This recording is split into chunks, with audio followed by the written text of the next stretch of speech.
There we go. Okay. Oops.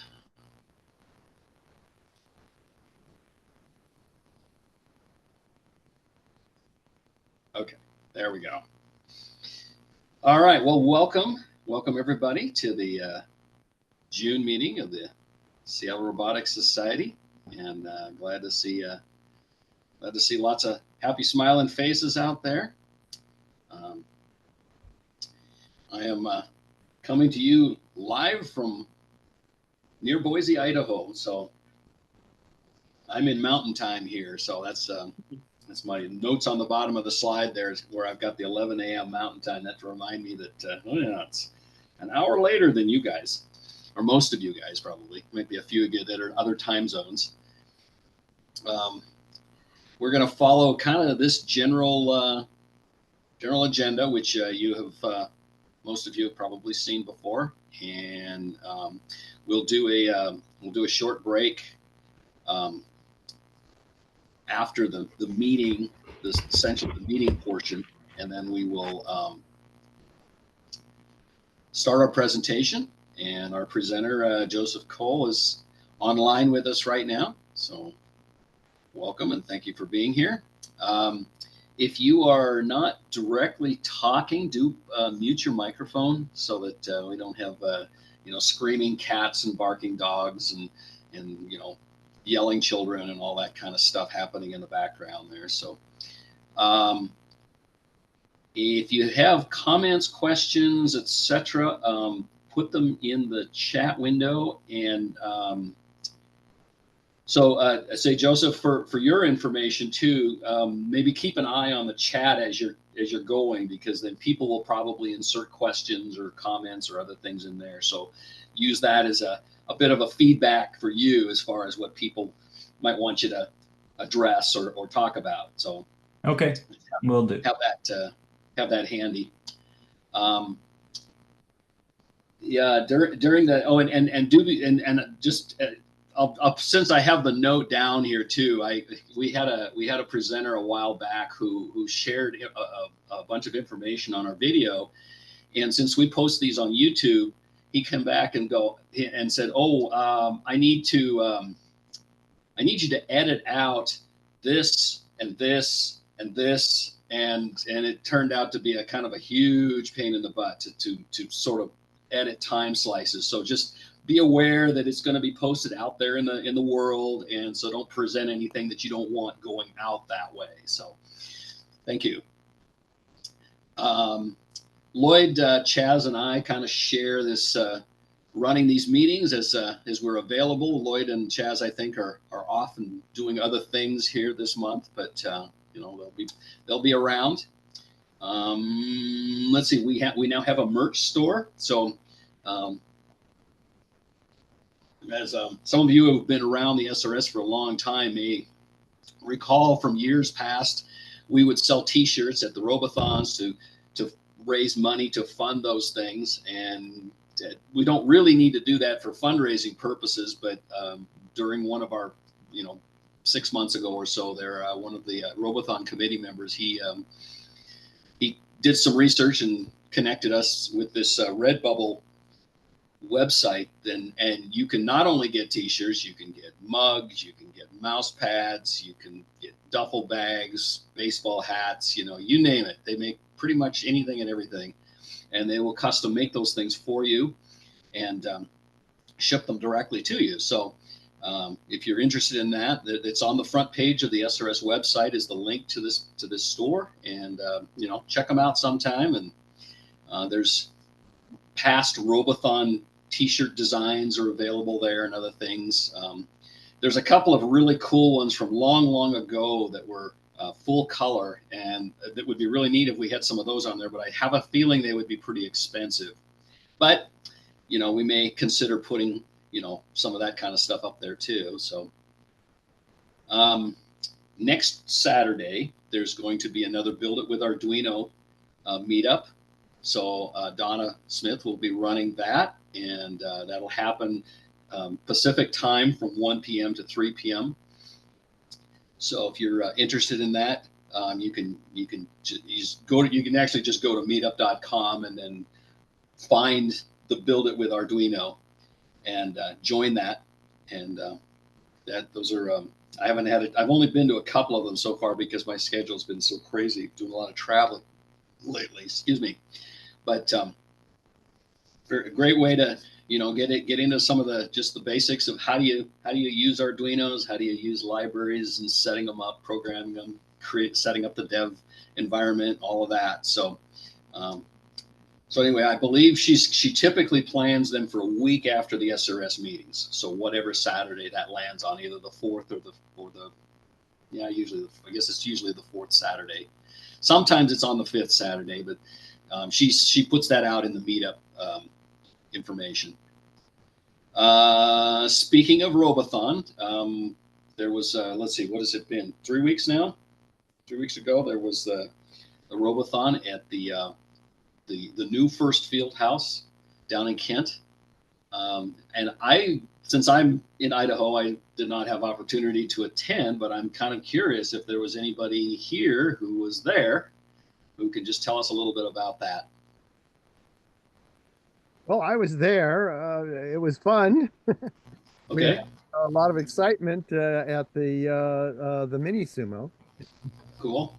There were some really great pushing matches where the two were very closely matched and pushing each other, and we didn't know which way it was going to go. Yeah, those are always fun. I know Donna has been interested in reintroducing the larger classes of sumos. Is a discussion or chat about that at the event, or Well, she gave a presentation and showed how far she is along. She's got a ways to go before she has a viable sumo robot, 3 kilogram sumo. okay. I sent a suggestion that what she needs to do is just, if we don't have any other sumos and she gets hers done, what we should do is just have a demo match between her robot and just a block of wood or something like that. By putting different kinds of traction surfaces on the bottom of a block of wood, she wouldn't have a robot that would win, but she might have a robot that wouldn't lose. So it'd be very interesting to see, because the block of wood would be capable of having better traction than her robot because she has to have round wheels. Unless she had like tractor or something, you get more surface on the bottom of the wood, and since it doesn't have to move, it could be a better opponent. She could name her, let's see, what would you say? You've got immovable object and irresistible force. Yeah, right. She called her robot irresistible force and name the block immovable object and then see who wins. Well, I remember from when we first started doing mini sumo, one of the mini sumo robots, I believe it was completely without any thought, that is, without any programming control. I believe what it must have been something, but it had no propulsion. All it did was drop a plate. And the purpose of the plate was to cover up the line that goes around the outside of the ring, so that the opponent then would not see the line and would just drive off the edge. And I don't remember how well it went, but it was certainly That's funny. Unique idea.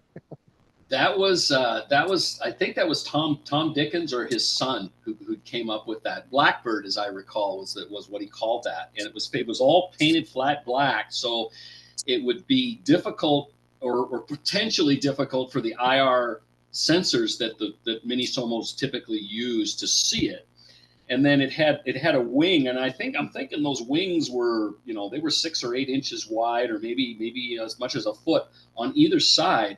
And it turns out that the qualifications for mini sumo only say length and width. There's no restriction on how tall the robot can be. Right. And so he exploited that loophole, if you want to call it that, And then, yeah, and then the robot would essentially back up to the edge of the ring. It must have had some way of at least figuring out when it was at the edge, and then it would just kind of wiggle to drop those two wings on either side. So it created this large dark space. And then the hope was, of course, that the other robot would not actually push directly against it, because it would be very easy to just push it right off the ring, right, if it hit it directly. But he was counting on having this large area where the other robot would miss the body and just sort of drive right over the top of these wings, one of these wings, and he gets the point. So, you always it did pretty well. Okay. You always place your robot so they can just place it where it needs to be. Yeah, it may be if unless the rules have been modified since then to where you have to be closer to the middle of the ring. I don't know if they made any kind of changes like that, but yeah. But it was an intriguing strategy, and he. As I recall, he competed. I think he took that thing might have taken that down to San Francisco when those guys were really big into the sumo. And there was some guy down there that had this really dumb type of robot that it was like literally just electronic sensors controlling the motors. And so it had no intelligence at all. And it similarly just simply went round the ring, randomly looking for the ring around the edge. But it was very, very powerful. So it's like once it connected with the opponent, there was no stopping it. I mean, it just won every single match once it connected. But it had no intelligence to find the other guy. So the goal was to, just avoid being seen. If you could just avoid getting within the sensor envelope of that thing, you could, But his strategy, of course, was, since it was too stupid to know any different, he was able to actually win several matches by having that monster just drive over the top of one of those wings, and so there's no competition there. So interesting ideas. Haven't love to see some of that kind of stuff come back again, because there's some really amazing ideas that people came up with for those things. And of course, lots of mini sumos, and probably sumos too, have a scoop that they flip up to get within the bounding box. And yet, so the first thing they do when they start to move is back up quickly and drop that scoop. Right. And the sharp wedge shape has become a very popular design choice, because if you can get underneath your opponent, with a sharp enough edge, and lift them so that they lose traction, then it's usually not too difficult to push. So it depends on how they're doing their driving, how their wheels contact the floor and that sort of thing. But yeah. Well, anyway, it sounds like that was great fun. And so I don't believe that there's a date. Well, I'm not sure. Maybe they have selected a date, but I think the Robothon committee is probably meeting if this month. I think they met this month. We meet monthly, so yeah. Is there a date yet for the fall event? Do you know? I don't know yet. I don't think so. That was kind of my thought. So the fall event is probably going to be at Sunny Ridge Elementary School, as it's been in the past, just because the field house, unfortunately, is being used for first activities at that time, from that time all the way through winter. So that's there's unfortunately, be nice if it could just happen at the same place in both events, but except that we have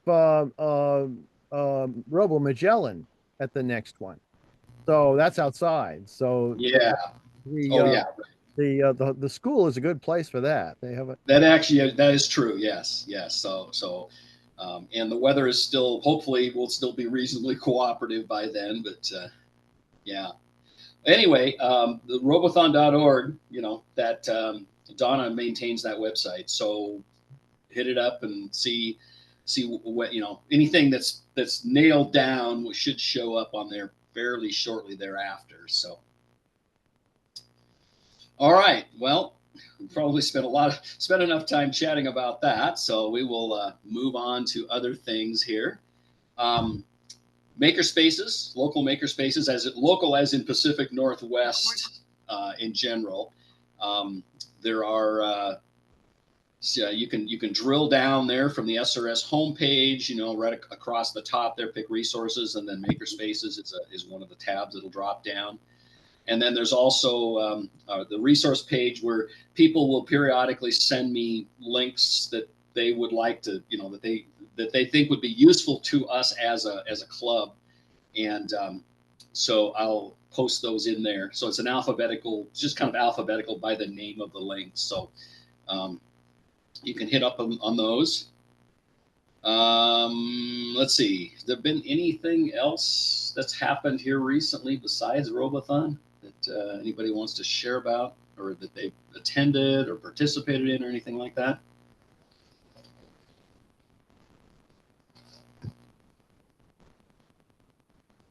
If not, if you think of anything, just let's see. Oh, thanks for thinking about me, Jim. James, I had a late breakfast, so I should be good to stick around with you guys for the duration. So, and I think I hopefully caught your zombie comments there at the beginning. So,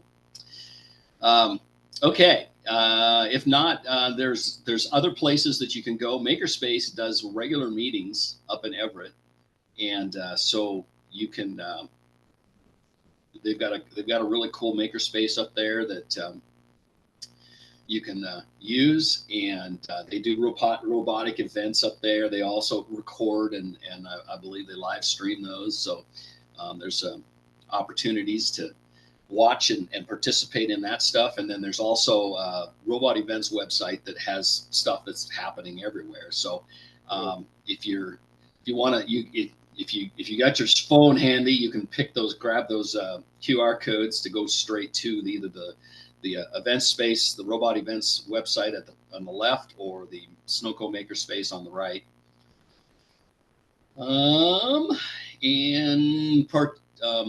Appreciate the steady stream of potential presenters that come in.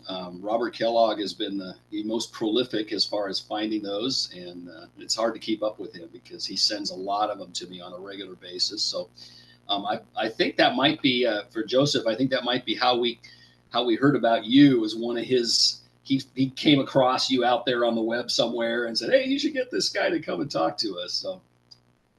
So this is kind of how we arrange for these things. It's usually serendipitous, just somebody's out there looking and it's going, "Oh, this looks interesting," and then we reach out. And so I do the kind of the details as far as scheduling and all of that stuff.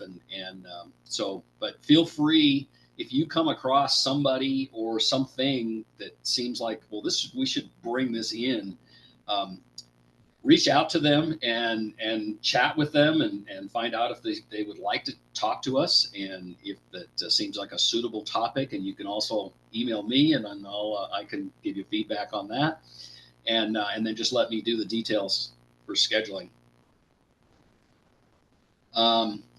We sometimes if a presenter isn't able to make it at the last minute and we have to reschedule, and we're sort of left with an open slot, we'll do these open discussion topics, and we've had some great chats, just picking something and going off on it. Maybe watch a couple of YouTube videos and then talk about those. So, and it's always interesting where our discussions tend to go. A lot of times we start off in one direction and end up in a completely different place. So there's a gazillion things to chat about out there, and technology is changing constantly. So, I'm always looking for ideas, and if you're interested in just leading one of these open discussions, that's perfectly fine. You don't have to actually be an expert or have any specific knowledge about it. You just want to kind of be a facilitator of the discussion. That's love to give you that opportunity. Okay, so I see James has got some stuff. Okay, when we get down to the round the web sharing here, maybe I'll let him take over for the moment. Just as for oops, actually this is I'm just noticing that I didn't update this slide yet. Usually what I do is I move the top thing, take the top thing off, and then bold the today's presentation. I see I missed that on this slide here. So last month was Chaz Eiler on Node-RED, and this month is Joseph Cole on the ALOHA robot. And you can see we've got my friend John Davis, who does a lot of cool stuff with AI, and he's going to come back and share with us. He didn't think he had much new stuff, but I have a feeling that he has more than he realizes, because AI changes so rapidly, and the what it can do, and he uses it regularly. Kind of sounds like kind of the way you do, Joseph. It helps him code. That's basically what it is. He's a software guy, and he says AI is an absolute essential tool for him for developing code and doing what you'd call the tedious stuff. You know, he does the high level stuff, and he lets the AI handle the lower level stuff, but he also does a lot of other really interesting things with it. So anyway, we're gonna hear from him in July. Connor Egbert is going to talk a little bit about cryptography in the Internet of Things space. And, you know, one of the things with the gazillion things that are being connected to the internet, one of the problems is that security of these things is probably not really being addressed in as robust of a way as it should. You know, making things unhackable, or as unhackable as is possible. And so he's going to talk a little bit about that. And then Lloyd Moore did some presentations. He actually sent me, I think, 3 different ones to choose from that he did during the C++ conference that he chaired. And so we'll have him pick one of those and have him present on that. So that's what's coming. And as you can see, I'm open from October on. So if anybody is interested in any of those slots, just reach out to me. And then a bit later, we're going to have Joseph Cole talking about ALOHA robots, and we'll see what. I just kind of pull stuff from the web to make a slide for you, so I have no idea what you're actually going to share with us when I make these slides up. I just kind of pull some things, and I like to have a picture of the person so that you can recognize them. So. But it looks like, from the stuff I've seen on the web, it looks like you've done some pretty cool things. And are you in Portland? Is that yeah? I'm okay. down in Portland. Yeah. I saw the Portland Robotics. Is that first stuff that or first teams that you're working with, or just? Oh, yeah, we are. We're an education company, Rose City Robotics, which I co-founded, and we are trying to help provide more mentorship for first teams, and also develop online educational content for people to learn more about AI and robotics. Wow. Well, do a pitch for that during your talk there. That sounds really okay. Cool. Yeah. Okay, so that's coming up. Just general information here. Of course, the link doesn't change. The main Zoom link doesn't change from meeting to meeting. So the meeting number and passcode are there if you should need them for some reason, but the link should take you straight into the meetings. That's normally how it works. And they are, because they're recorded, I'll upload them to our SRS Clips and More website, and so they will appear they'll be on YouTube. You could actually search for them directly, but they'll also be linked from the posts that I'll do about all this meeting, which will include the chat. It'll include, I think it'll include an AI summary. So I use AI to summarize these meetings. It's actually kind of cool. So there's it just goes through. You can skim that thing. It's a couple of pages worth, and it'll just kind of summarize the whole meeting and what we talked about. And if there's anything out of the ordinary that changes, I will be sure to put that on the website. The merch store link is there. And you can always, send me any kind of feedback at SeattleRobotics@gmail. So, okay. So we have an opportunity to whoever's got something interesting to share, project you've been working on, something you're stuck on, whatever kind of thing.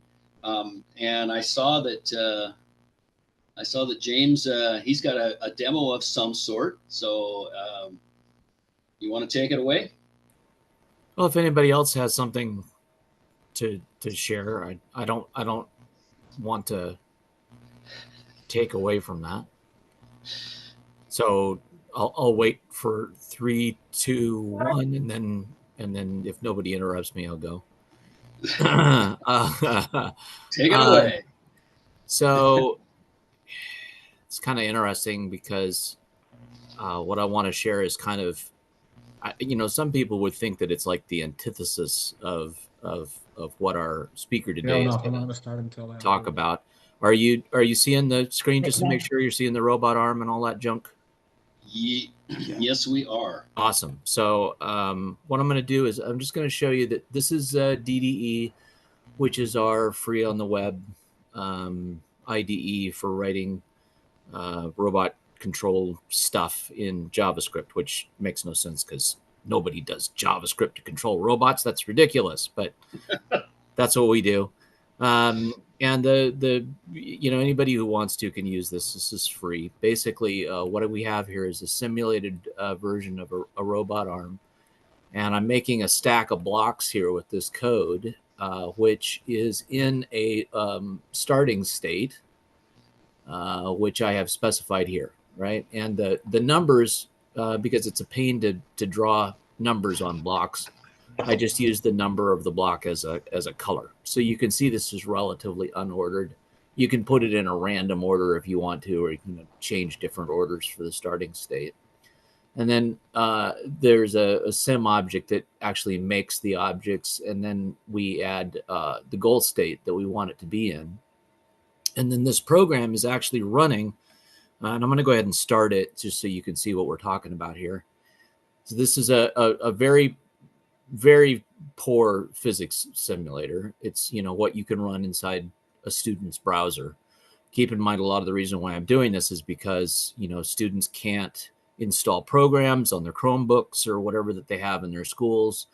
And so everything has to be in the browser. And that's one of the reasons why I use JavaScript a lot, is because it's the, kind of the language of the web. And anyway, this gives students the opportunity to play around with robot programming and kind of understand how difficult it is. So what's happening here is that the strips program is actually solving the moves required to get from the initial state, whatever that happens to be, into the goal state. And what you'll notice here is that this goal state has 1, 2, 3 on the top, 4, 5, 6 in the middle, 7, 8, 9. And if you look at the colors here, you see how it's white, and then light gray, and then slightly darker gray, and then darker, darker, darker, darker, darker, darker, right? So it's put it into order. And I don't know if you can see this now. I'm going to zoom in just a little bit, but there is a problem in our physics simulator. This is ammo.js. It's based on Bullet. And if anybody has any thoughts, the cry for help here is how to keep these blocks from moving after they have been turned on, after the dynamic part of it has turned on. So what happens here is, like this box 8 down here, even though it's marked as dynamic, you'll notice that its position is not changing. It's steady.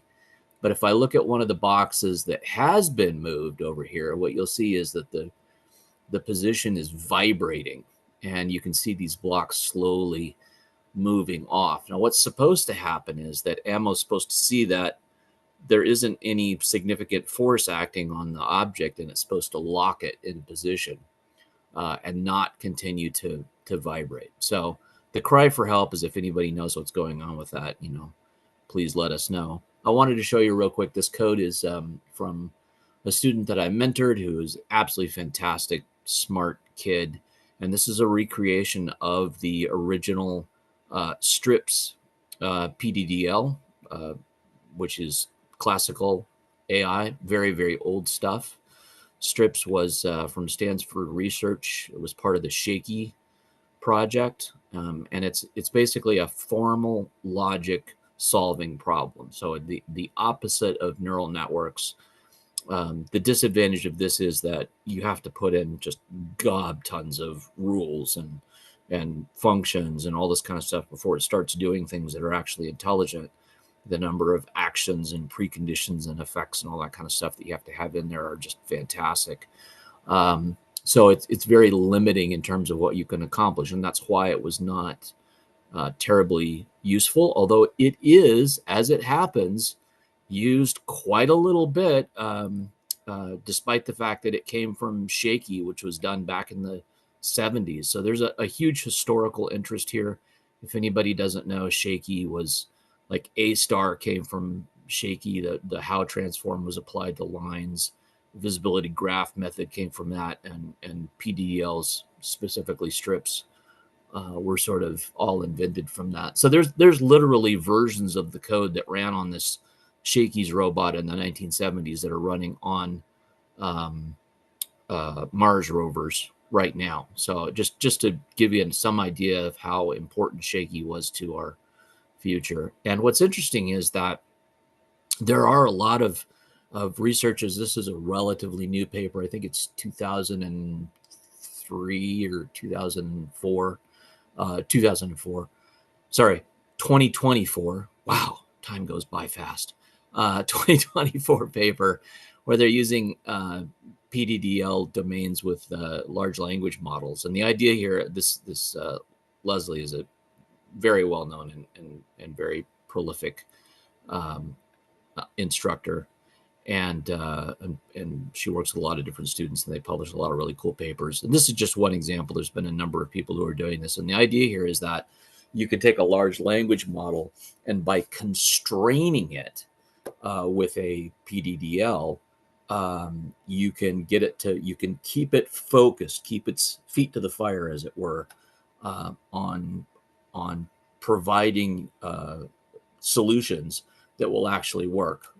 Specifically, the idea that we were working on with my student was using the large language model to provide the search part of the strips solver in order to speed it way up. And what you'll notice is that from the point where, well, first off, notice that these boxes are about, they've slid so far they're about ready to fall over. The ones in the center haven't, because they weren't touched, so the dynamics wasn't turned on.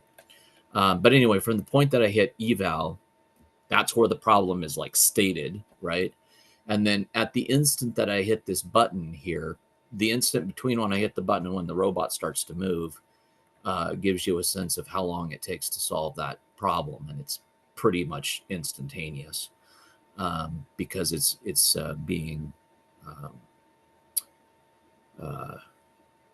optimized. The search path, instead of expanding out of control and requiring things like ASAR and so on and so forth, it's being optimized by using, or the idea is to use LLMs to help constrain that. So anyway, I just wanted to show that. And if anybody knows what they're doing with ammo and bullet and that sort of thing, please let me know. And if there's any interest in trying to use LLMs in combination with classic AI, I don't think that using classic AI is necessarily like a good thing to do. Although I will say that there's a lot of hobby projects that can't do stuff as advanced as what Shaky could do back in the 1970s. The Pop Can Challenge is a good example of that. You know, maybe there's some room for growth and learning in there. But I really do think that the combination of LLMs, which will hallucinate and fantasize and require tons of training data in order to get anywhere, with the constraint of a classical AI system, is potentially very valuable. And I guess that's it. I will yield back my time, Mr. Chairman. Thank you. Well, anybody have any comments, thoughts, ideas for James on his question there? Or if you know wonder if anybody that knows anything about it, let me know. Chris? I wonder if just stabbing in the dark here a little bit, but if the vibration might be the result of using a float data type instead of a numeric or decimal, something with limited bounds. That's a really great point, Craig, and that's like if we can't come up with a more like what's the word I'm looking for here? If we can't come up with a solution that's more in line with the design of the physics simulator, that's one of the things we thought about doing was just rounding the positions off, right?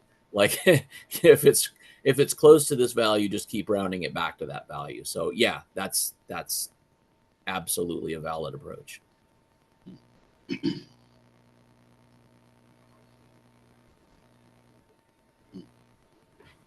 Okay. I guess my opinion of LLMs goes along with Jan LeCun.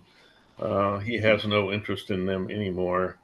They are dumber than doornails, basically. And so if you're trying to do AI, artificial intelligence, it's not going to work. I mean, I've found them to be very, very useful. I don't think that they are at the point of like replacing humans anymore, except in the sense of, well, let me put it this way. I work with Gemini all the time in my programming, in my day job, such as it is. I'm looking for work, by the way. But I do have a contract right now, and I use Gemini all the time, and it's amazing how much it helps doing like stupid stuff. Like, I don't want to have to write that code again for this application. Here, Gemini, just do it, and it just does it. And then also, there's been a couple of times where it's found solutions for me where I wouldn't have been able to find it because like it had read the source code of the React program to find a particular function that was incredibly poorly documented. Like there was one paragraph in the documentation that didn't even explain what the function did. But because Gemini had read the source, and by the way, there was nothing on Stack Exchange, there was nothing on anywhere about how to do this. And I think because it had read the source code, it just found it. So they're valuable tools, but I don't think they're like human replacements.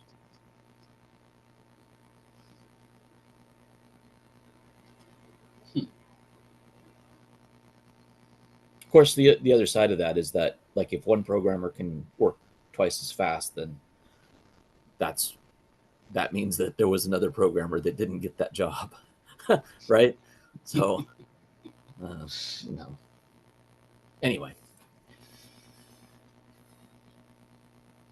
I've got to agree with James. I consider myself an expert SAS programmer and an amateur Python programmer, and I've used both ChatGPT and Gemini to give me a really solid foundation for something that I want to write in Python.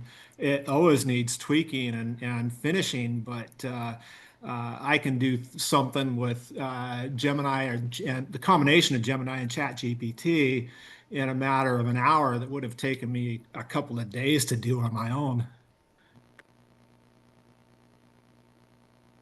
Mm-hmm. Yeah, I really think it's like the quote self-driving end quote cars. I've spent a lot of time in Teslas and in Waymos and in looking into all the stuff and actually experiencing it. And where I feel the best, where I feel the safest is when I have a car that has like lane assist, like not full self-driving, but like it's helping me. It's like having a horse, right? Like I'm in charge of making sure that the horse doesn't get run over a cliff. But the horse is also helping to like notice things that I didn't see, like, maybe there's a rattlesnake on the trail, and the horse knows it and I don't, that sort of thing. The combination is really good.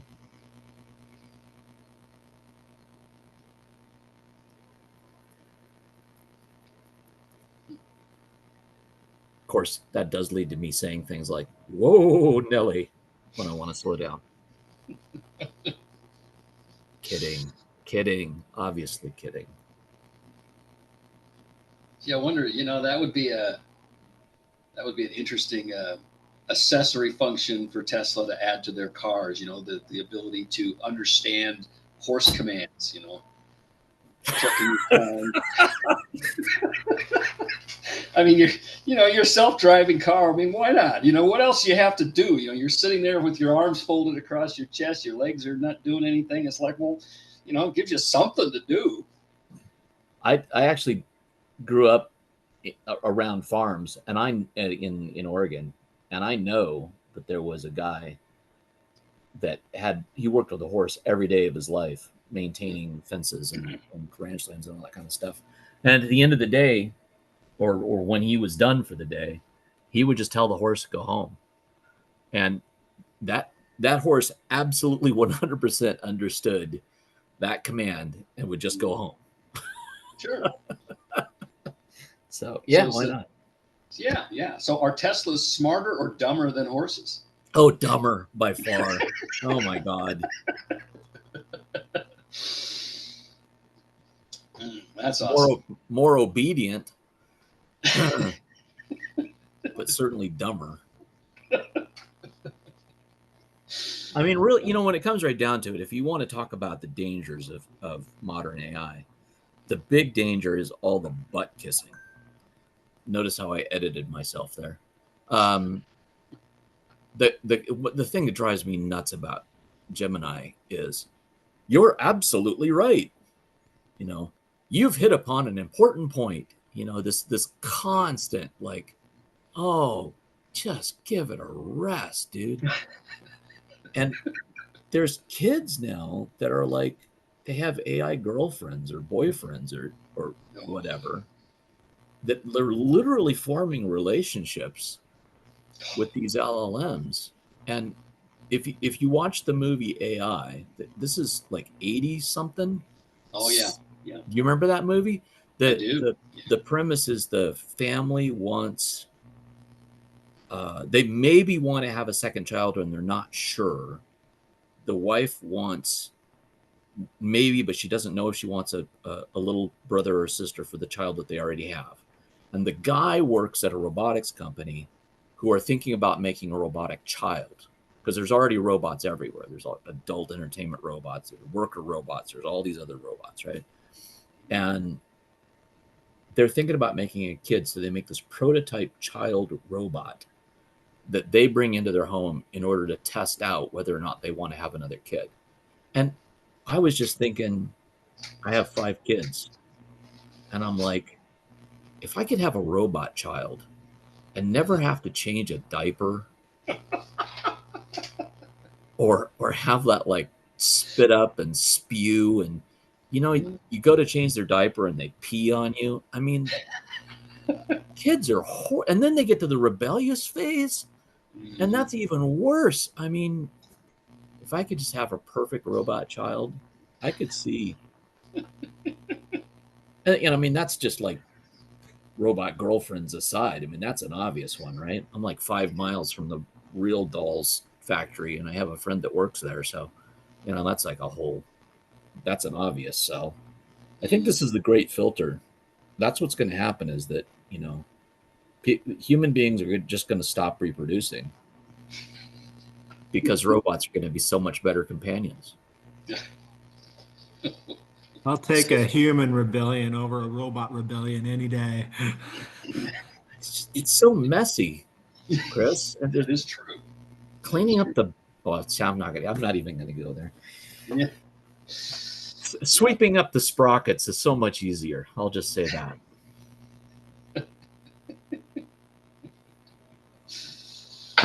Short Circuit. Remember that movie?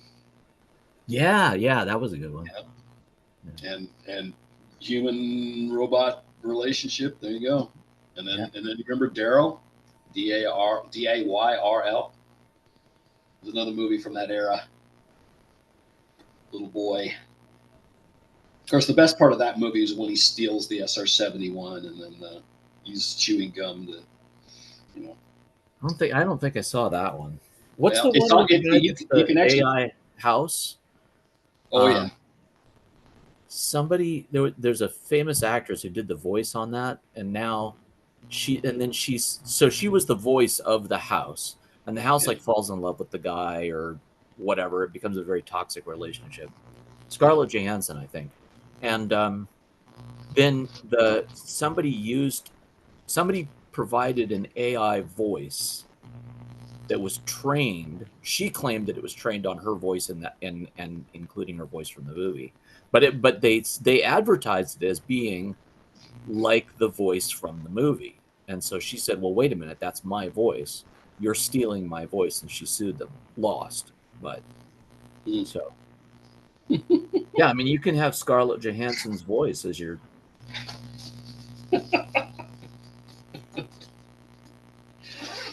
Oh, man. The times we live in. I'm kind of surprised that they haven't had people cloning Trump's voice and Biden's voice and having political arguments. I think it would be at a higher level.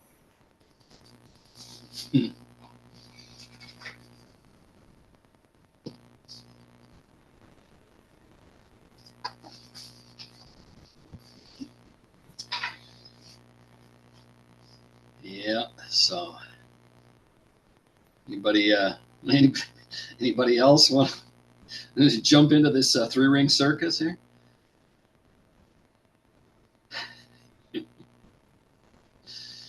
All right. Let me go back to. Let's see here. Back to. Here.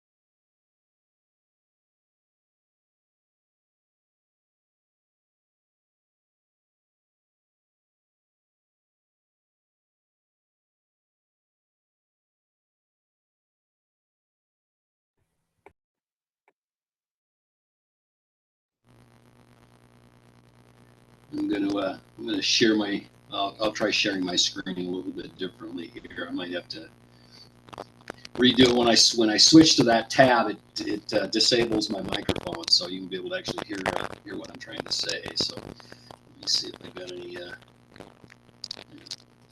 Okay, hold on just 1 second here.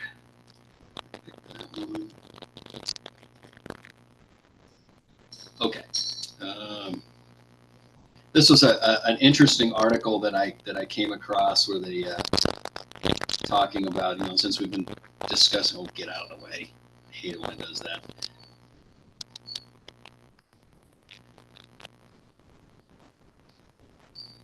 So, I remember when computer assistance,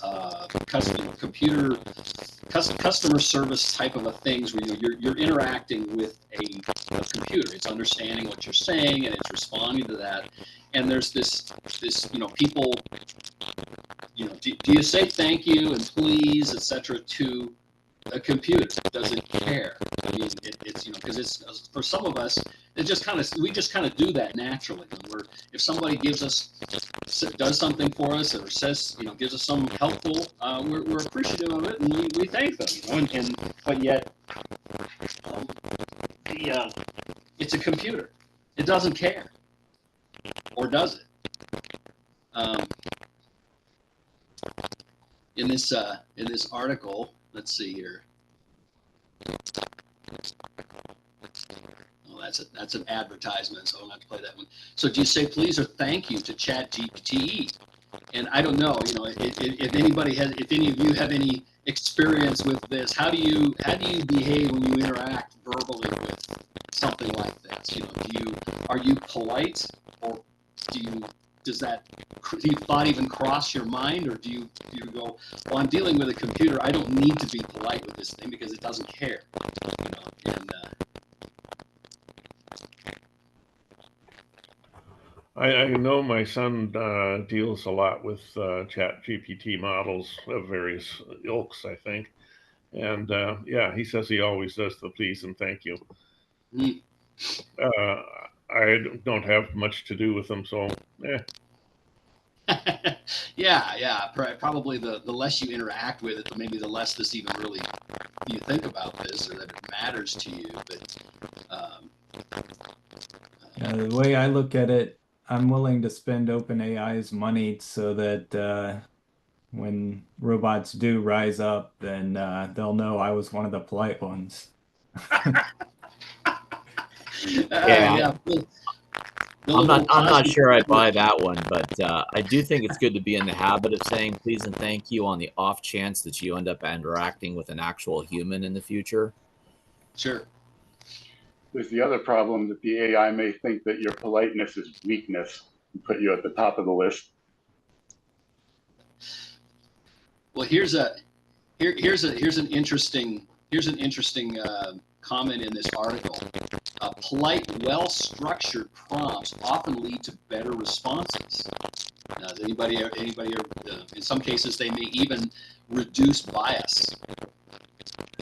You know, I don't know about the politeness factoring into it or not, but I will say this.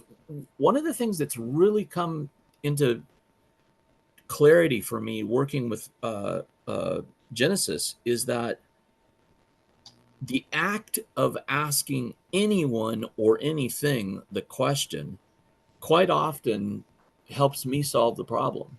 You know, just forming the part of that I agree with is the clear or well-structured prompts, right? Like a lot of times I think the actual issue that I'm having is that I don't really understand what I'm asking, you know, or I don't understand what it is that I really want to know. And when I'm forced to like explain it and think from the point of view of like, okay, how do I get this person or this stupid program to understand what it is that I actually want, right?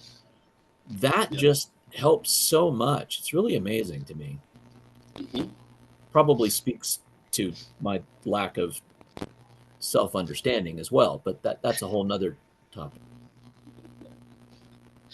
I would just occurred to me that one of the things I've been thinking about is why does prompt engineering work? You know, you change your prompt a little bit and you get a better or worse response. And I think, and I'll talk about this a little bit in my presentation, but when you think about how these models work, you're taking this high dimensional space and you're compressing it down into an embedded space. And when you do prompt engineering, you're sort of just like adding a little bit of noise in your embedding space and you're exploring that space just slightly differently. And so by putting in a please or a thank you, you're probably shifting where you are in that embedding space so that when the decoder is working, it outputs something different. And whether that's difference is positive or negative, I don't know. But that's a great point, Joseph. I not a lot of people I think understand the value of noise in systems. I once saved a company millions of dollars by taking out the filter in front of the ADC and then adding an averaging filter in the digital side, and increased the resolution of their thermometer significantly. So yeah, noise is really important. I hadn't thought about using it in prompt engineering, but that's a really good point. I wonder, did any of you guys see it was one of these little YouTube shorts where this kid was talking about using AI to write an essay assignment, and of course, you know, there's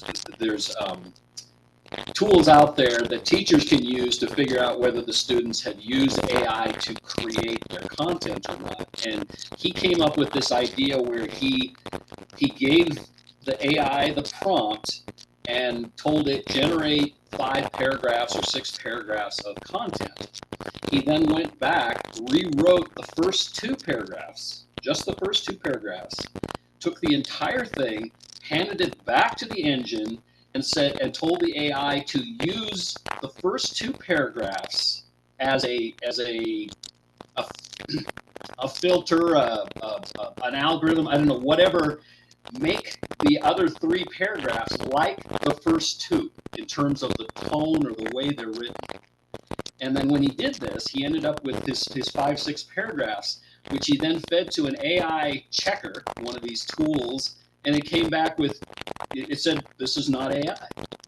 Even though the whole thing literally was AI generated and human tweaked in places, at the beginning. And I thought, what in the world? Does that even work? Yeah, that's a classic example of what I was saying before about, the combination of the AI with the human is better than the AI alone or the human alone. Yeah, I've also, and this isn't research I've seen myself, but I've had, sort of hearsay, people tell me that what they're finding is that it sort of narrows the distribution of people's production of what they output in writing. And so really great writers using AI maybe just get a little bit of a boost. Like maybe there's just a small improvement sometimes, maybe not at all. But really terrible writers get a big boost. And so if you look at the distribution of quality of writing that was very wide, it sort of skews it and narrows it toward the better end. And so more people are able to produce something that's closer to good quality. So it's a little bit of leveling the playing field a little bit in some sense. Interesting. Huh. Wow. Let's see, what do we get up? Oh. Okay, well, I would say that it's probably about, it's a good time to take a break. And I'm gonna run up to the little boy's room and maybe take, let's see here. Get back to that slide there. And get that back on the, so you'll see, you should see a little, okay, so hopefully you can see the time up there. It's currently 11:58. Let's give it to about, that says 12:05 my time, which would be 11:05 your time. And then we will proceed with Joseph's presentation on ALOHA robotics. So take about,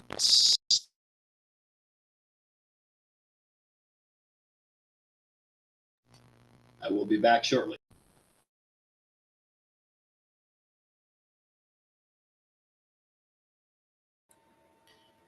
And we're left to wonder what happens behind that screen.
Hey, Steven, you might take a couple of minutes to troubleshoot your microphone. We're getting a lot of crackling when when you speak. Yeah, I noticed that as well. But the first part of the meeting, it was clear as a bell, and then you did something, and then when you came back, it was crackling.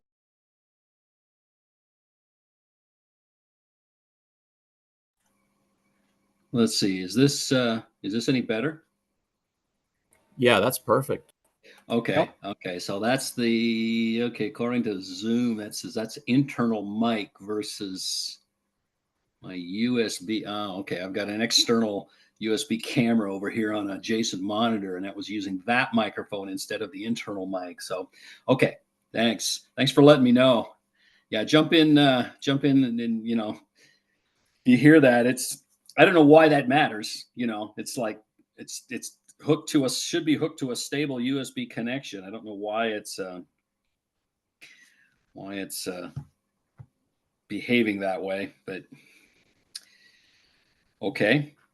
So, all right. So I got just maybe a couple of minutes here. And,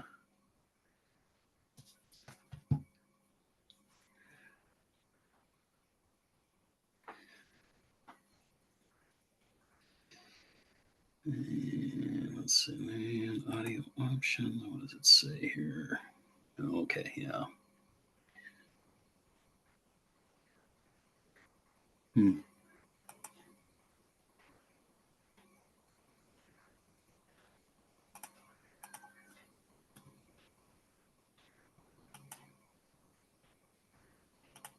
Yeah. All right. Let's see.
All right, I think I'm going to call that close enough here. Be 12:06 momentarily. All right. So thank you, Joseph, for coming to our meeting, and your participation all the way through has been awesome too. Thank you so much for being here with us. Um, I will turn the reins over to you if you want to go ahead and start your slide there. So go ahead and share your screen. Okay, And yeah, thank take you. it away. Um,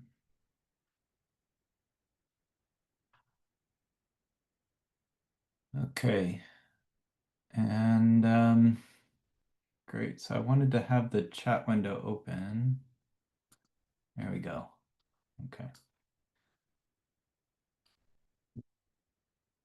Great. So yeah, I really appreciate the opportunity to speak to you guys. And since you said you don't mind if I give a little plug for my company, I'll just do that. So Rose City Robotics, we're down in Portland, Oregon, and we are a robotics education company. We're trying to develop educational online content for high school age, and eventually we'll work on also some college level content. But I do want to just share if any of you happen to be FIRST robotics coaches or VEX robotics or any of these robotics programs for high school kids, or you know of kids at that level, we do have some interesting free content on our website. So we are university ambassadors for Portland State University with NVIDIA. And so that means that we're allowed to give some discount codes and some free access to some of NVIDIA's paid courses that they have around AI, multimodal AI, and they're starting to develop some robotics content as well. So those courses typically cost anywhere from $100 and up, depending on what it is. And so a lot of the content we're able to give to students and faculty, anybody who's affiliated with an educational institution, we can provide a discount code so they can get that stuff for free. And so, like for example, physics engines for robotic simulation, NVIDIA is really pushing their Isaac Sim simulator.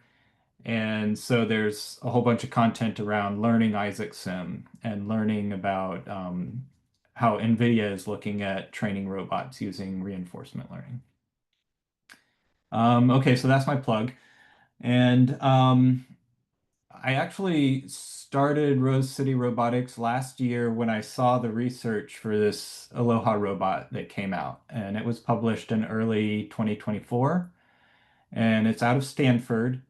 And basically, ALOHA in this context is an acronym, and it stands for a low-cost open source hardware system for bimanual teleoperation.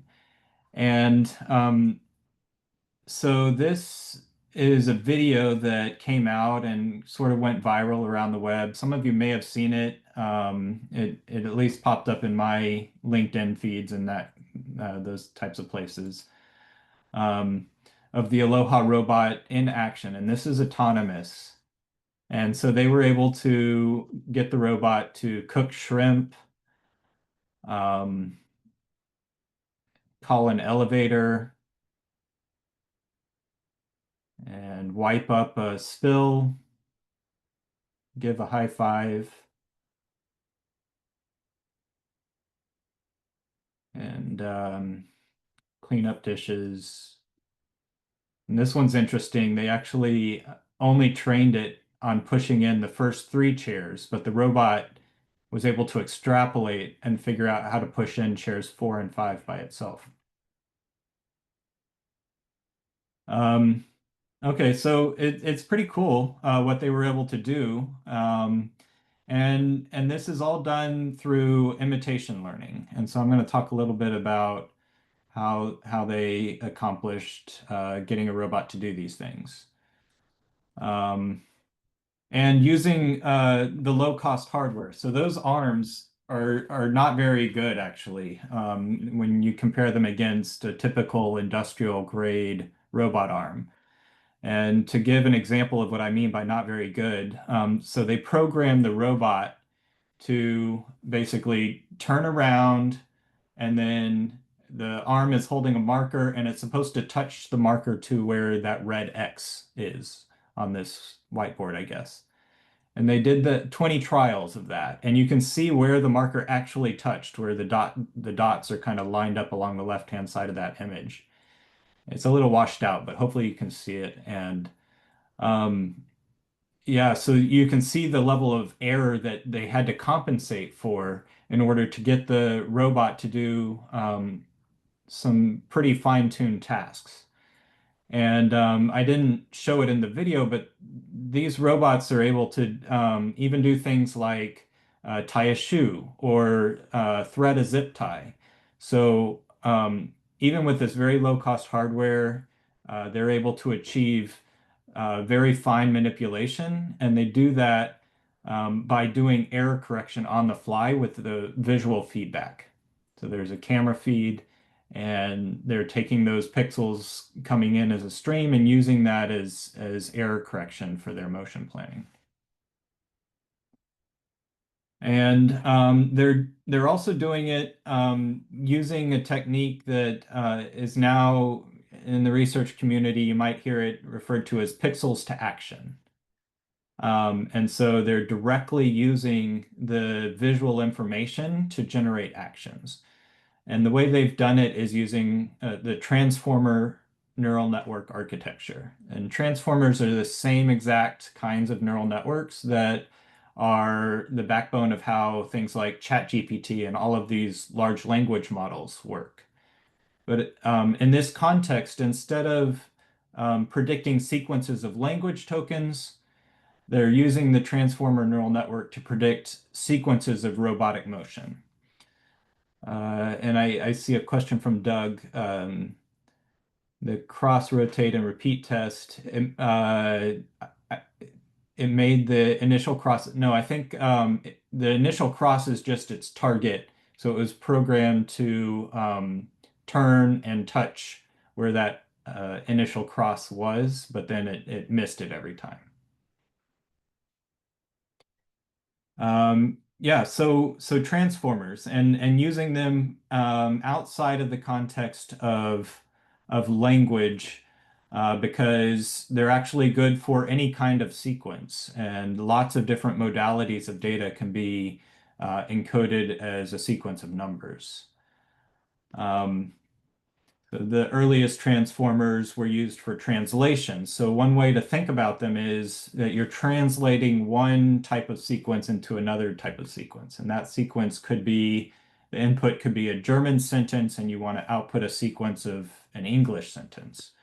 And that's what the original, some of the first transformers were used for. But like I said, lots of different modalities can be encoded as a list of numbers. And so you could have different things could be a sequence of numbers. And so, for example, for video, you might use a convolutional neural network to generate an embedding vector, which is a sequence of numbers. And then you can use transformers on that. For audio, you might take a Fourier transform and look at the spectral information of it. And then that could give you a sequence of numbers that could be manipulated by a transformer. And then, of course, with text, there's different embedding models for text. And word to vec is a common one, and there's others. And so when you think about embedding, you're taking high dimensional data. When you think about language, like there's a whole bunch of different words in the English language, and so it's high dimensional, and you're mapping it into a lower dimensional space so that you're actually capturing semantic meaning, and things that are alike can cluster together in this lower dimensional space. So, for example, when you embed words from the English language into a lower dimensional space, you might expect things like different types of birds to be closer together in the lower dimensional space than, for example, a bird and a squirrel. They might be separated a little bit. And you can also get other kinds of semantic meaning like long, longer, longest. All of these concepts are mapped into this abstract mathematical space. And so that's what I mean when I'm talking about embedding.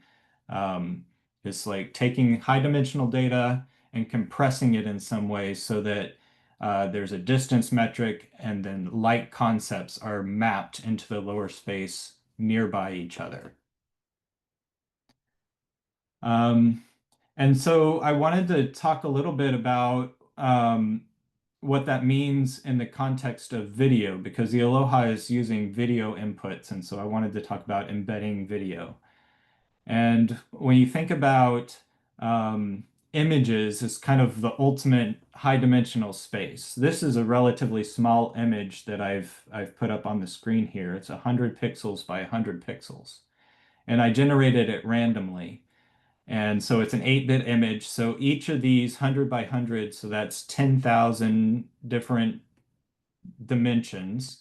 and each of them can take a number between 0 and 255. So when you do the math on that, there are an enormous number of possible images just with 100 by 100 pixels that could be generated.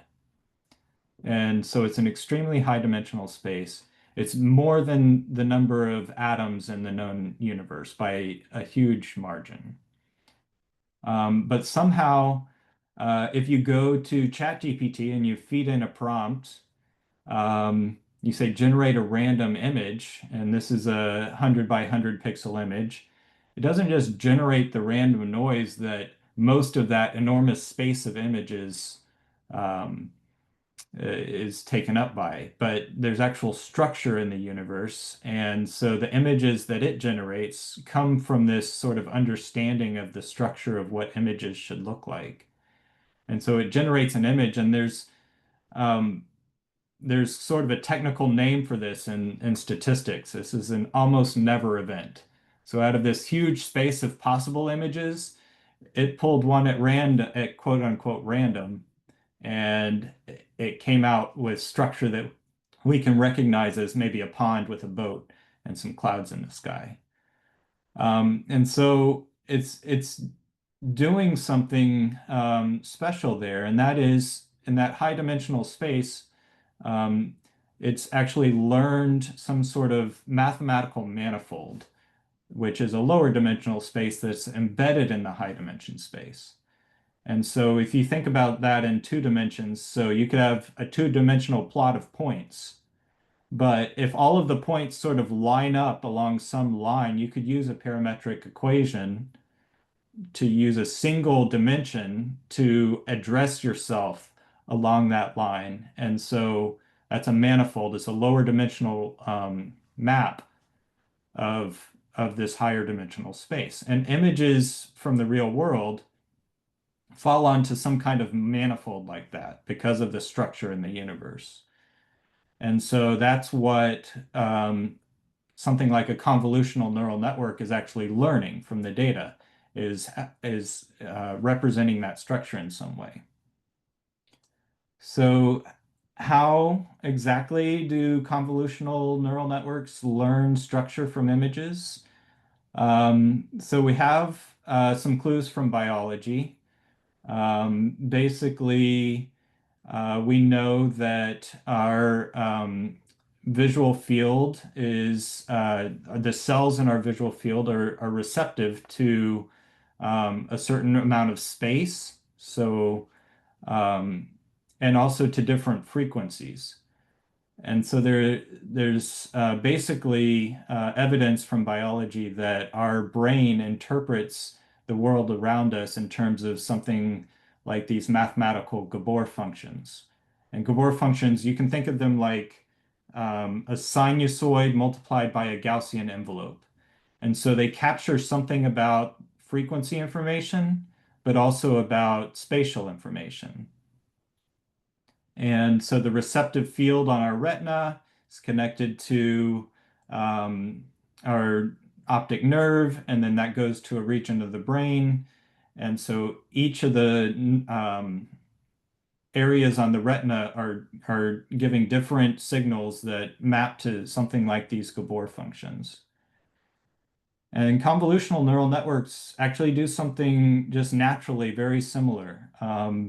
If you look at the weight matrices that are learned when you train a convolutional neural network, you get kernels that look something like this. And it's very similar, like you can sort of see the similarity with these mathematical objects. And so this is just natural behavior that arises by training convolutional neural networks. And what we see is that when you put them into a deep network, that the earlier layers of the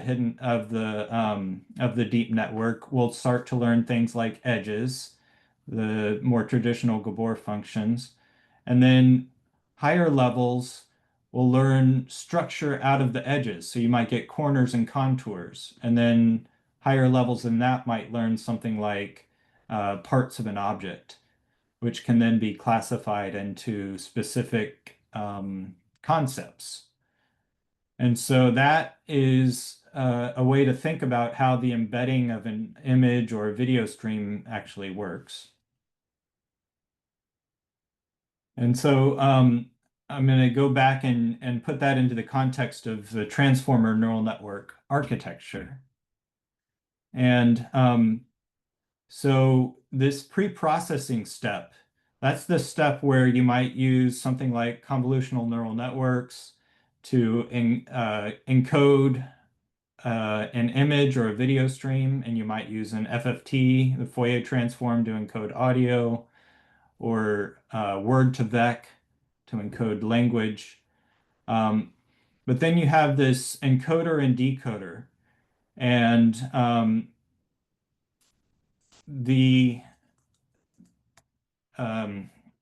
new idea that was introduced by Google in 2017 from this paper called Attention is All You Need is that there's this thing called an attention head. And what it does is it tells it lets the neural network learn which piece of a sequence is the most important for outputting the next word in a sequence that it wants to output. And so it pays attention to different parts of the input to generate the output. And so that was an innovation that quickly replaced what we had before for neural networks that learned sequences. There were, depending, if you're familiar, some of the older literature would talk about RNNs or LSTMs, long short-term memory, or recurrent neural networks. So those network architectures were pretty complicated, and they involved a lot of uh, connections that would go backwards, and they were hard to design and hard to understand. And all of that was just replaced by this common technique of using the attention head. So if that's something of interest to you, this book is really a great book for learning about transformer neural networks. I highly recommend it. It's not that expensive. And Sebastian Rashka, he discusses the transformer in the context of large language models, but all of the concepts that he's talking about are applicable to robotics as well, because, like I said, all these different modalities can be treated as a sequence of numbers and manipulated using the same techniques as are used in large language models. So this is a great book, and you should check it out if that's of interest to you. Okay, so a little bit more about transformers. So there's the encoder and there's the decoder. Okay, so you can think about you take this pre-processed data and it goes through the encoder and then it goes into an embedding space of some kind. And so you think about the encoder as reducing a high dimensional data into a lower dimensional space and finding that structure in it so that like things are mapped into similar areas of that embedded space. And then the decoder is the opposite. It takes a point in the embedding space and outputs an output sequence. So you can think about the encoder as a discriminative model. You might use it for clustering like things together, which you can use for classification. You can use it for regression problems. And the decoder is a generative model. So when we talk about generative AI, we're talking about the decoder side of the transformer, because you sample this, you take a sample out of this embedding space, and it goes through the decoder and it outputs something in natural language, or it outputs an image, something like that. It generates something from essentially nothing. So there's different transformers that have come along, and the word is used sort of generically. Sometimes they're just talking about the decoder side. So a GPT model is actually just the decoder side of the transformer. And you give it some input text, which essentially selects a place in that embedding space, and then the decoder outputs um, the writing, for example, with ChatGPT. And so it's mostly just the decoder or generative side. But there are also transformers out there. You may have heard of BERT. This was some research out of Google. And they used it to fill in the blank of sentences. So it's more like a regret or sort of a classification or regression task. And so they use the encoder side of the transformer. But basically, transformer is a word that's used for all these different types of models, but they're related in this basic sense. Okay. So back to the ALOHA robot. So they have this transformer, and what's interesting here is the data set that you need to train the transformer, right? So it's actually monitoring video feeds. So there's a video at each end effector of the robot, and there's also an overall video on the body of the robot. So 3 different video feeds coming in. They're stereo cameras. And those go through a convolutional neural network for pre-processing, and then they're fed into a transformer. And then the other piece of data that you need is the joints. So it's actually recording through human demonstrations where the joints should be as you go through the video that's being recorded. So the arms are moving, it's recording video, and it's recording the state of the motors as they move through the path that it's following. All of that is fed into the transformer. It goes into an embedding space, so it compresses all of this high dimensional data into a lower dimensional space. And then there's a decoder that takes a position from that embedding space and outputs a predicted action sequence given a video feed. And the interesting thing that they're doing is another example of using biology as inspiration. But they're predicting an action sequence in time, discrete time. So they're predicting where the motors should be at 50 hertz. And so every 200ths of a second, the motor is supposed to be at a specific location. And they predict it out 2 seconds into the future. So a single action chunk might represent 100 data points of where the motor is going to go out into the future. And at each time step, so each time step is only a 50th of a second, but it projects where the motor should go for the next 2 seconds from there on. And then it takes a weighted average of all the predictions. So at time step 3, you're getting a weighted average of its prediction at time step 0, time step 1, time step 2, time step 3. And so that's how it's doing its error correction over time. And they call it policy compression because it's not thinking about each time step as an individual movement, which would create a very noisy or not smooth motion path. But it's thinking about an action as a whole over 2 seconds, like a larger scale action. And that's what it's predicting at each time step. Okay, so I wanted to just go back and talk about how well this technique works or doesn't. So there were 6 tasks that they wrote about in their paper. Cooked shrimp, pushing chairs, using a cabinet, high five, calling an elevator, and wiping up the wine. And so this is just a little bit more detail about those tasks. So for example, in the calling an elevator task, there was a 10-meter initial area where the robot could start. And the task required the robot to navigate through these obstacles, push a button, and then enter the elevator. So 3 main steps. And what's interesting here is it's not using any traditional robotics programming. There's no SLAM, there's no collision avoidance. None of that is used here. It's just using the transformer neural network to predict 2 seconds into the future where the robot should move.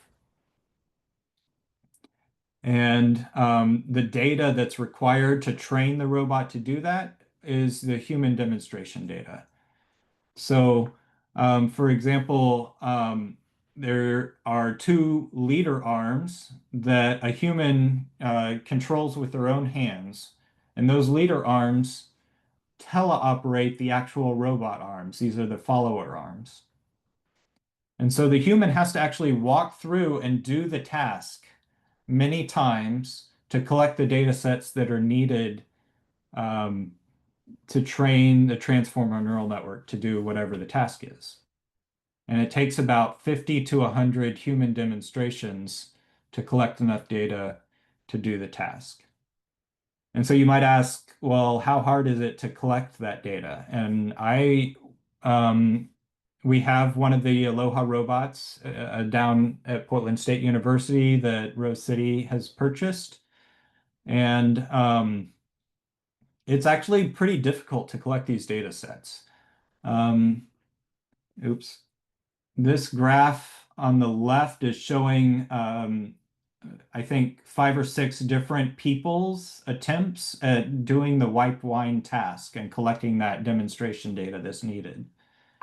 And this is something that we've also experienced with Rose City, with our Rose City ALOHA robot, which is that some people are just kind of naturally good at doing this teleoperation and some people aren't so good at it. And so you tend to get better over time, like as you practice and you do additional trials, but some people are just not very good at teleoperation. And so they tend to have a harder time moving through the steps of a task. And it's tedious and it takes a long time to collect those data sets. And like I said, you need to do it 50 to 100 times to train a task. So it's kind of a lot of human effort, and there's some naysayers in the research community. I actually spoke with Jonathan Hurst. He's one of the co-founders of Agility Robotics, which is one of our local Oregon robotics companies, which is they're doing quite well actually with the deal with Amazon. They have the Digit robot. But he absolutely does not believe in pixels to actions because of the difficulty of collecting these data sets. And I think he's right in a lot of ways, but I also think that we're going to figure out ways to reduce the amount of data that it takes. And so this is still an interesting area to watch. You might ask about, yeah, I'm seeing questions. I'll come back and, oh, okay. Yeah, just links to some of the things from my presentation. Thanks, Stephen, for putting those in. How much computational resources does it take to train the neural networks for these robots? So when you think about large language models, you might think, oh man, like only the biggest, most richest companies will be able to get into this. But actually, the model sizes that we're talking about for the ALOHA robot are much, much smaller. And they actually trained the tasks from their paper using a 2080 GeForce GPU. So this is technology from 2019. It's relatively affordable. It took about 5 hours to train the model. And so it's a much smaller model, about 80 million parameters is what they were using. And that's in contrast to what you might think of for a modern large language model, which could have So GPT-4 probably has almost, or, a trillion parameters. And it took months of training time on the highest end GPUs. So you have to have a whole lot of money. It's millions and millions of dollars to train these things. And the amount of data is also much higher. They scrape the entire internet for the equivalent of millions of books to train the large language models. And that's in comparison to 100 human examples for the robot motion. And so it just, like when you think about the amount of data that you need and the size of model you need, it's much smaller, but it's just a lot harder to collect that data. You can't just scrape the internet for the data sets you would need for this. You have to actually go through the steps to perform a task. And so that's what I think that's why we have large language models that are that huge, but we don't have robots everywhere yet. It's just harder to collect the data. And this slide is just another sort of point of reference. If you want to compare against humans, how many parameters does a human brain have, if you want to think about it that way?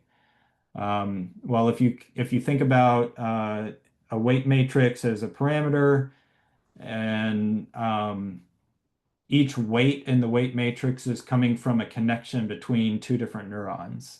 So a human has something like 10 to the 11th neurons, and maybe about 10 to the 4th connections per neuron.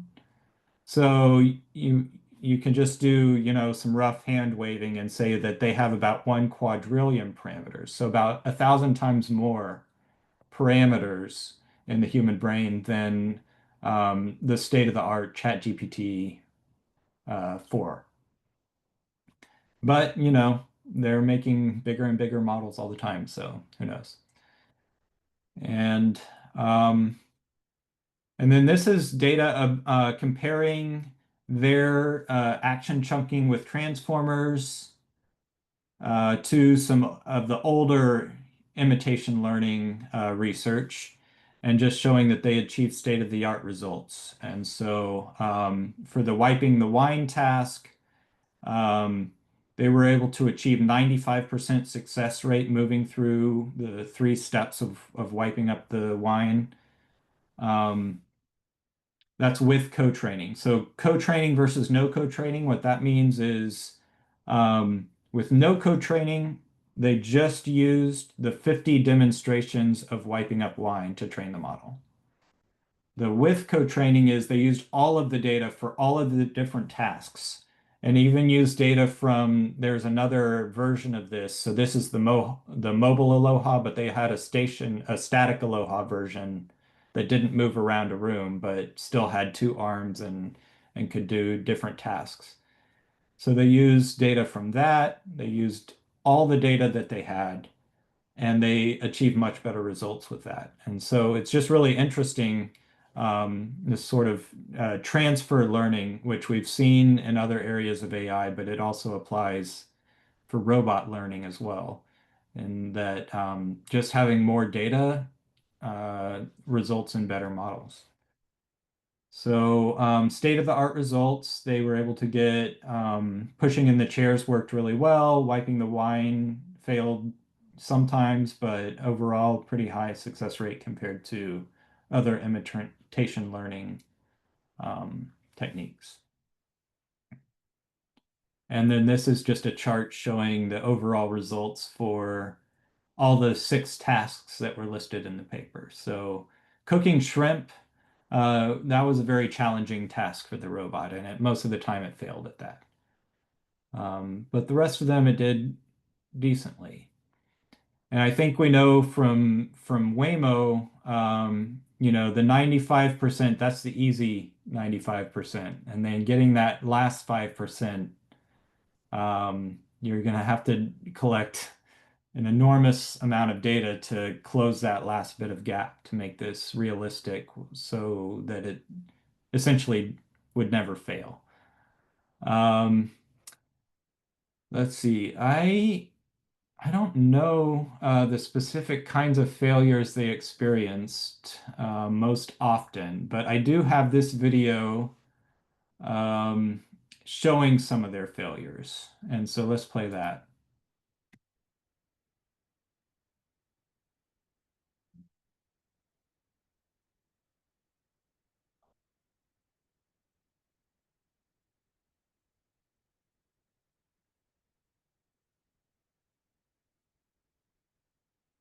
So just to reiterate, I mean, they're not doing any kind of slam, no collision avoidance, nothing like that. It's strictly using the transformers.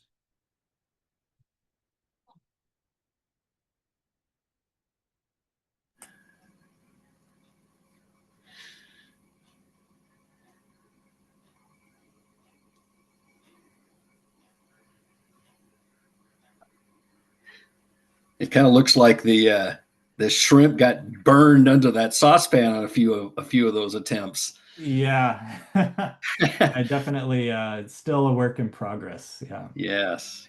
Okay. And I saw it looked like it actually dumped it out too. It didn't pick the pan up properly, and so either Right. drop the pan, drop the shrimp, or both. Right. Yeah. Okay, I get it. So basically, I do think that there is room in the world for humanoid robots that are using this sort of pixel to action technique.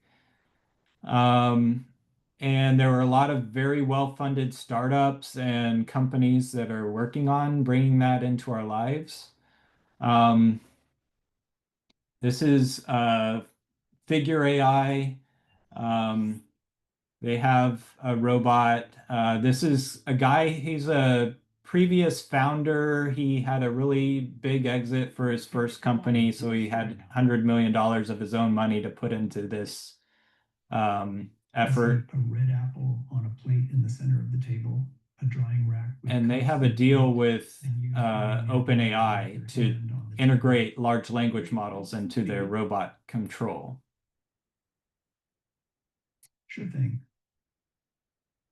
So you can tell it pick up the red apple. Great. Can you explain why you did what you just did while you pick up this trash? On it. So I gave you the apple. Are you guys able to hear my sound, my computer sound? Okay. Provide you with from the table. It's very quiet. Oh, maybe I can make it louder. Sorry. Great. So based on the scene right now. So that's Figure AI. This is Tesla. So Tesla actually has rooms of people using VR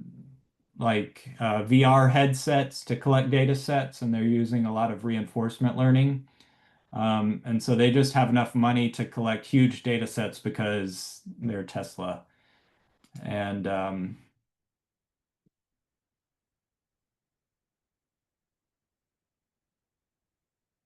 they've been moving pretty quickly to catch up to companies that are more established like Boston Dynamics. It's mostly marketing. Let's see. They've been able to get it to walk, but they're still doing a lot of teleoperation at Tesla. Boston Dynamics, they are really good at dynamic control, and they do have some products out in the market. You can get the Spot robot, which is a quadruped. Sorry, this one doesn't have very good. I'm going to turn off the sound on that one. But they've recently gone from a hydraulic robot to electric motors, and I think that tends to be where people are headed, is using electric actuation. It's just smoother than the hydraulics. And then this is the Digit robot. I mentioned before Jonathan Hurst. So he was a professor at Oregon State University down in Corvallis. And so he did a lot of work on dynamic stability and figured out how to make robots that could walk in his research. And then he co-founded Agility Robotics. And so his vision is that these robots would be able to do the last mile transport of Amazon deliveries.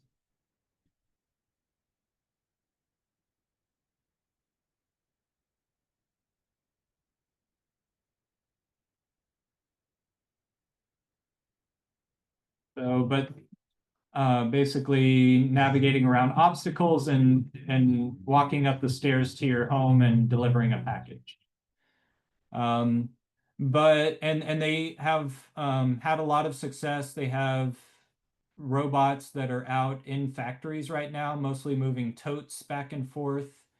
And they still use a safety work cell, so surrounded by a cage, so that you know, no one will be hurt by the robot if it falls or fails. But his vision is that they'll be able to remove the safety cage.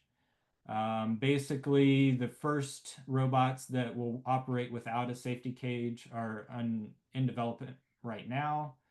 And the way they work is that they have a separate subsystem that's constantly trying to detect humans. And then when a human comes within a certain radius, the robot kind of crouches down into a safe position where the low center of gravity and where it won't be able to fall or you know, injure a human. It's a little unnerving to watch because it kind of looks like, you know, a servant bowing down to a master a little bit. So, um, but that would be sort of the first way that we can certify robots to work, you know, high-powered robots that can lift significant amount of weight, that can work in close proximity to humans without worrying about injuring them. So like you think about current industrial cobots, which can work near humans, but the way they do that is they turn the torques way down. The robots don't move very fast, and they're constantly sensing torque feedback, so that if they do collide with a human, it won't be so much power that it injures them. And so you end up making the robot just much slower and lose a lot of the benefit of using a robot in the first place. So anyway, that's the end of my presentation. That's my co-founder for Rose City Robotics, Duncan Miller. We do run some open robotics collaborative events in the Portland area. We try to get people in industry together and just talk about interesting robotics things every once in a while. So you can watch our website for robotics collaborative events if you ever think you might want to come down to the Portland area. But that's pretty much it. So, All so right. Joseph, are you using the ALOHA platform in some of your courses? Yeah, so we do want to develop content using the ALOHA platform. So what we're trying to figure out is how to, like, it's not reasonable to expect everybody to be able to buy one. So how can we do things in simulation that allow people to interact with a virtual version of it or something like that? Our first content that we come out with probably will not be using ALOHA, but we are also, you know, we're working with interns. We have 3 with us this summer. And so they are able to use the robot and collect data sets, and then we get experience with that. Another thing we're working on is NSF STTR grant in collaboration with Portland State University. And for that, the whole idea of our proposal is that we're working on Bayesian techniques that can help explore this embedding space and hopefully use fewer human demonstrations to achieve the same results. So we would like to reduce the number of demonstrations from 100 to 10, for example, to try to achieve similar levels of success rates. So that's all, different projects that we have going on, and we'll see what the future holds. But yeah, it's exciting times for robotics. Mm-hmm. With ALOHA, is all of the training data processed locally, or is it uploaded to other compute resources? Yeah, you can process it locally. So they were able to do it on a local desktop computer in about 5 hours. But that was with the GPU, right? Yeah, using a GPU. Yeah. Yeah. But an older GPU. So going back to the robot, do you Mhm. know what the lifting capacity of the arms is? Oh yeah. So each arm can lift 750 grams at, let's see, I have a slide here. There it is. Yeah, 750 grams per arm, and that's at half of its reach. And the base the wheeled base can actually move larger loads, but Yeah, no, I was just interested in what kind of torque the motors had, and yeah, it's very low. yeah, Are those Dynamixel servos? yes, Yeah, they are. Yes. I have Um, a lot you- of experience and tears with Dynamixel servos, so I oh, you understand. do? Oh God, yes. Yeah. Yeah, Yeah. I am starting to get more experience now that I've been working with our Aloha, and Can I I make did a not recommendation? realize, Like- somebody told me that you can really only go up to about a quarter of the rated torque before you start having issues, and I It, found if that. that, yeah. Yeah. Can I make a sincere and helpful suggestion? Sure. Don't just take serious as a heart attack. Yeah. Take the time to move to not necessarily commercial servos and not like cheap RC servos, but like if you look at like quality what they call them digital servos, but they're Yeah. still running on PWM. It's just but they're the ones that like serious the people who build like big planes, like large radio controlled aircraft that they've spent thousands of hours, building or whatever. Look at the ones that those people use. They cost less than the Dynamixels, Yeah. do more. Dynamixels are crazy expensive. They work better. They're an absolute nightmare. We made the mistake of putting them on the end effector for our robot arm, and I honestly think that was part of what ended up leading to us getting defunded in the end. So yeah, Wow. I strongly recommend against them. Well, thank you for that tip. That's actually really helpful. Thank you.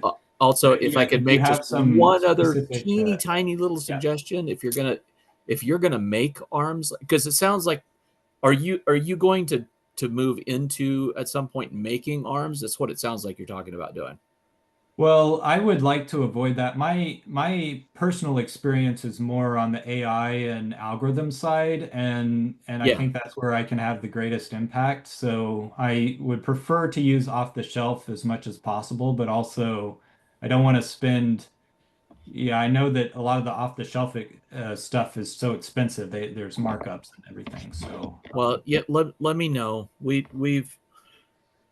I'm literally just amazed at how unbelievably piss poor the engineering is on most of these arms. I mean, nobody ever thought apparently about counterbalancing.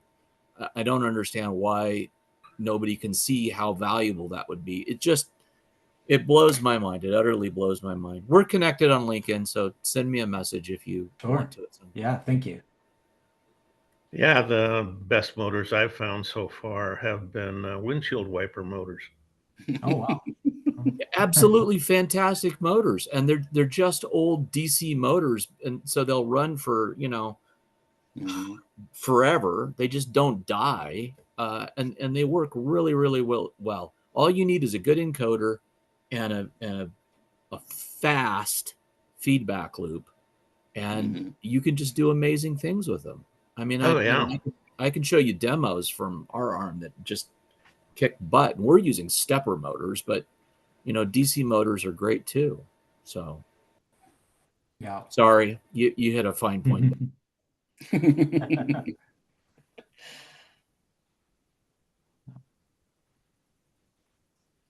Other questions?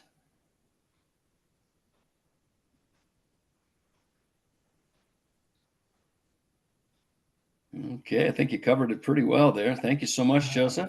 Really, Yeah, thank you for letting me speak. I really appreciate getting yeah. to share that with you guys. Well, this was yeah, this was very interesting. All right. Anybody else got any parting volleys here before we not even you, James? If I get started, we'll be here all day. True enough. I'm with you.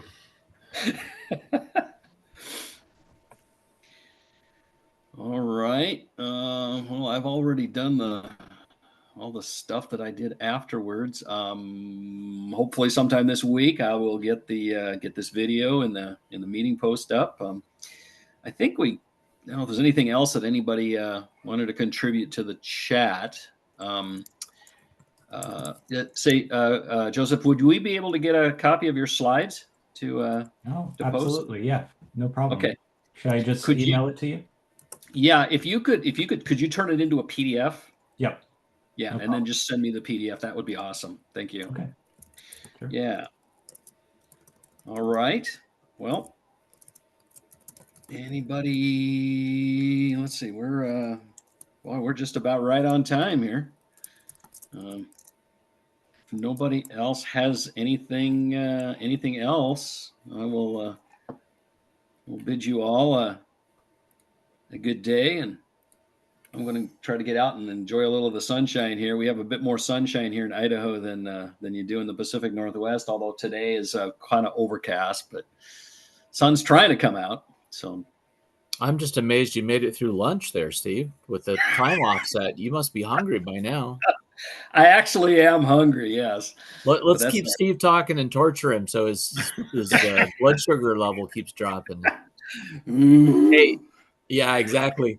Hey, listen, before we go, one last thing. It's since Bob's on here, I want everybody, because Stephen, you can attest, right? Like every single meeting, I ask whether or not Bob's going to give another presentation about machine vision. Is that not true? Yeah. That is true. He's gonna. It'll be probably this coming fall. All right. Well, the speakers are out to September, so Bob, you got to give us a presentation, man. I really learned a lot from that last one. I really want to learn more, and I'm super, super interested in what you know about machine vision over the course of your history, and how.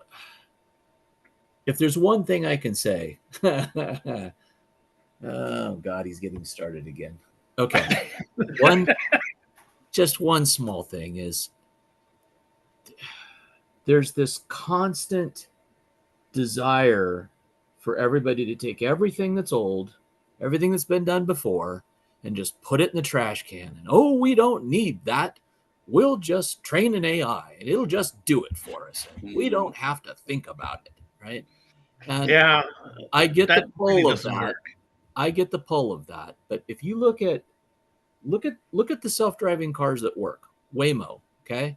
Go back and look at what Sebastian Thrun, who designed those cars, look at what he built, okay? It's not just an LLM that was trained to look at pixels and figure out how to drive the car. It's doing the segmentation. It's doing the SLAM. It's doing the sensor fusion. It's doing it's rising the information up the semantic levels in order to make valid decisions. And that's the car that hasn't killed anybody. The car that Uber made with NVIDIA, where they just did pixels to driving, that's the one that killed a woman out in Arizona. Okay. So and I'm not trying to say that like the old ways were better. They weren't. They sucked. They had sincere limitations where you cannot get beyond that point. Okay.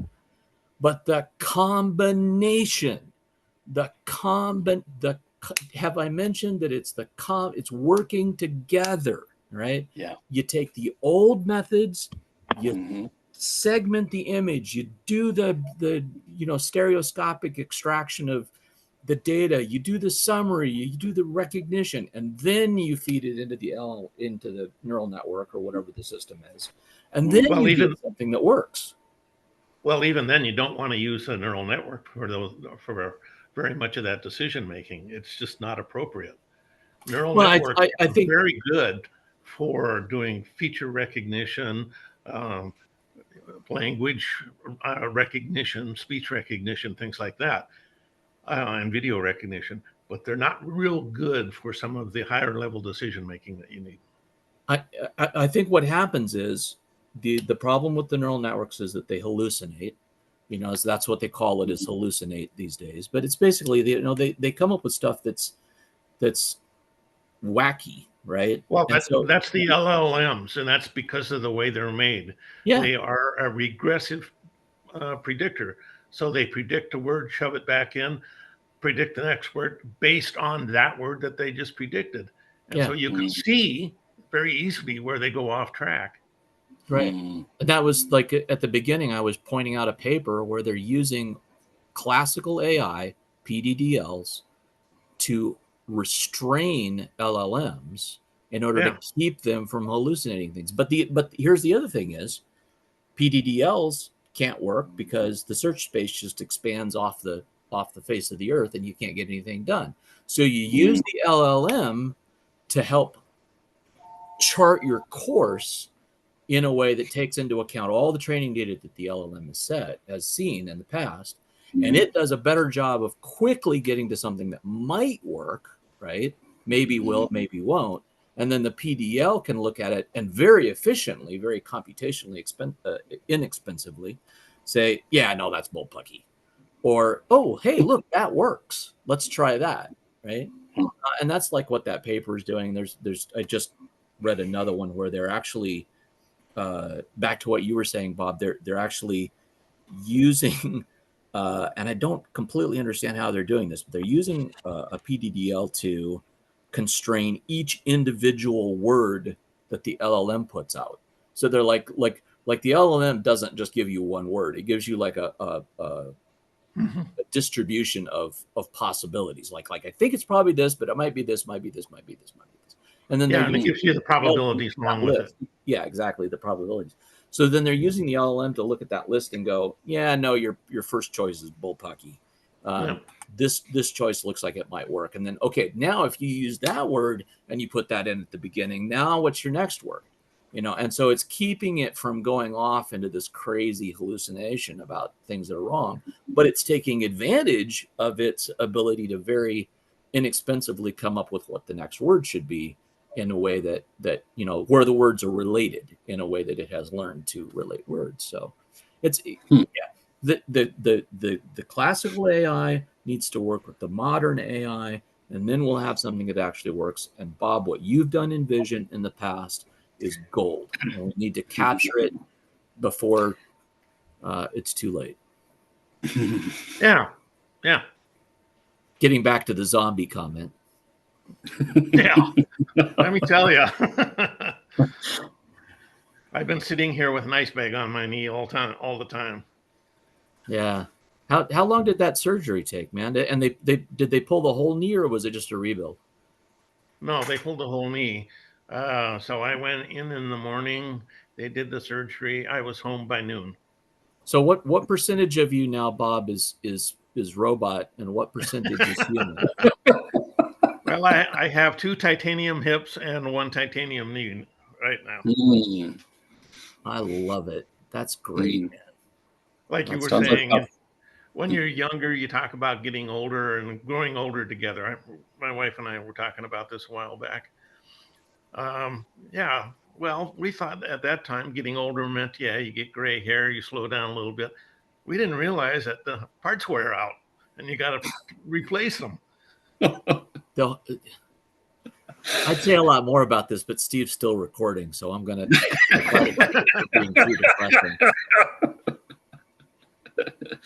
I'm telling you, man, it's this whole getting old thing. like anybody on the call who's young, get yourself into good habits of exercise and eating right when you're young, because changing your habits is so much easier now. Like I look at a potato chip and it's like, if I put that potato chip in my mouth, I'm going to die a year earlier, and I still end up putting it in my mouth. And it's just, I know I need to be in the habit of getting up in the morning and working out, and like dragging myself out of bed and even thinking about doing a push-up or a jumping jack, God forbid. But if you start those habits, like I have friends who are, you know, same age as I am. Paul Rudd. Paul Rudd is older than Jon Stewart. And if you look online, you'll find an interview that they just did where they were pointing that out. Paul Rudd looks like he's in his 40s. Wow. And he's in his like 60s. And Jon Stewart is in like his 50s and he looks like he's in his 70s, right?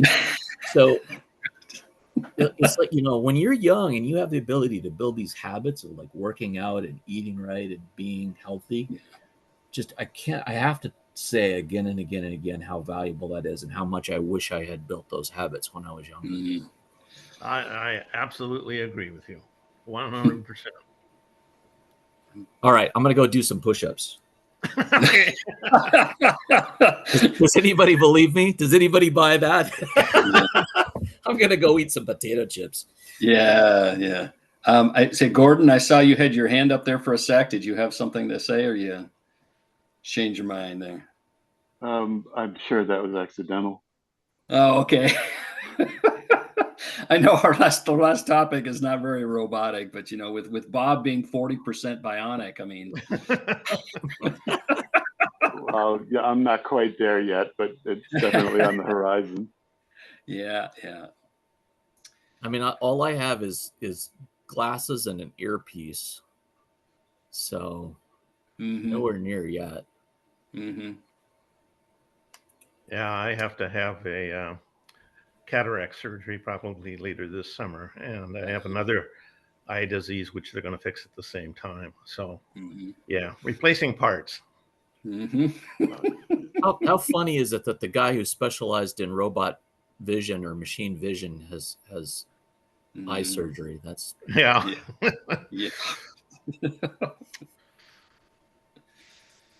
All right, well, let's wrap her up, and everybody, y'all have a good day, and I'm going to cease recording.